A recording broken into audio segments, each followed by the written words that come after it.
Very good morning, children. Today our subject is Hindi grammar of class 6th। तो आज का हमारा जो टॉपिक है वो है हिंदी ग्रामर का भाषा, बोली, लिपि और व्याकरण, language, dialect, script and grammar. तो हमारे 2 लेसन कंप्लीट हो चुके हैं हिंदी बुक के। तो हम आज ग्रामर का टॉपिक स्टार्ट करते हैं।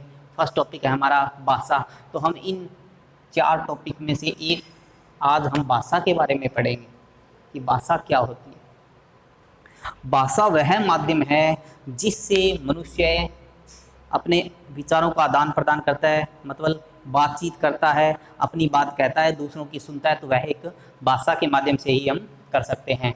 तो मनुष्य एक सामाजिक प्राणी है, उसमें तरह तरह के विचार उत्पन्न होते रहते हैं, तरह तरह के भाव उत्पन्न होते रहते हैं। तो वह अपने भाव और विचारों को जब प्रकट करता है तो भाषा के माध्यम से ही करता है।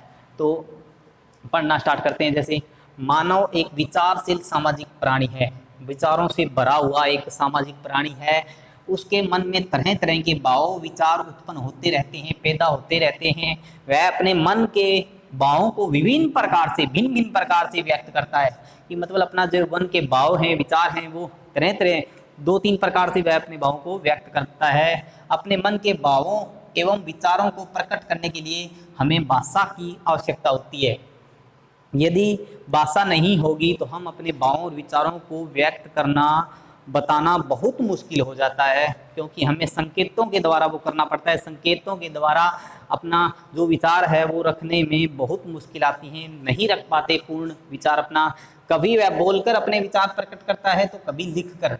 तो अपने विचारों को किस प्रकार से प्रकट करता है, कभी तो वह बोलकर बताता है तो कभी लिखकर। जैसे सुबी क्या कहती है, पिताजी आज मैं बहुत खुश हूँ। पिता कहता है क्यों बेटी, ऐसा क्या बात है, ऐसी क्या बात है सुमी।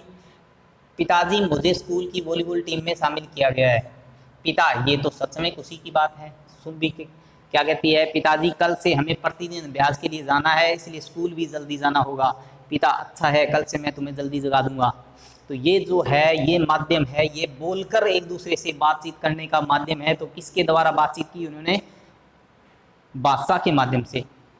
नेक्स्ट, अब ऊपर दिए गए चित्रों में संकेतों द्वारा अपनी भाषा व्यक्त की गई है। ये सांकेतिक भाषा के उदाहरण है, परंतु इसका प्रयोग हर स्थिति या स्थान पर नहीं किया जाता, अतः हम इसे भाषा का रूप नहीं मान सकते। अभी मैंने बताया यदि हमने स्पष्ट रूप से, क्लियर रूप से, अच्छे तरीके से हमने यदि अपने विचार प्रकट करने हैं तो हमें भाषा की जरूरत पड़ती है। हालांकि यदि भाषा ना होती तो यही हमें तरीका अपनाना पड़ता। सांकेतिक भाषा का उदाहरण है ये, लेकिन हम इसे भाषा का रूप नहीं मान सकते, क्योंकि भाषा वही होती है जिसको हम बोल सकते हैं, लिख सकते हैं।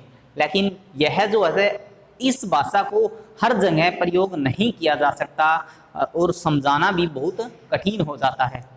तो भाषा वह माध्यम है जिसके द्वारा मनुष्य अपने विचारों का आदान प्रदान बोलकर या लिखकर करता है।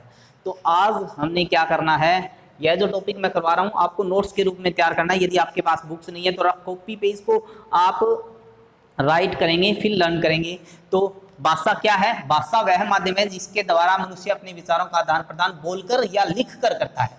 सांकेतिक को हम भाषा नहीं बोल सकते, और पशु पक्षी भी ध्वनियाँ उत्पन्न करते हैं, उसी को हम भाषा नहीं बोल सकते।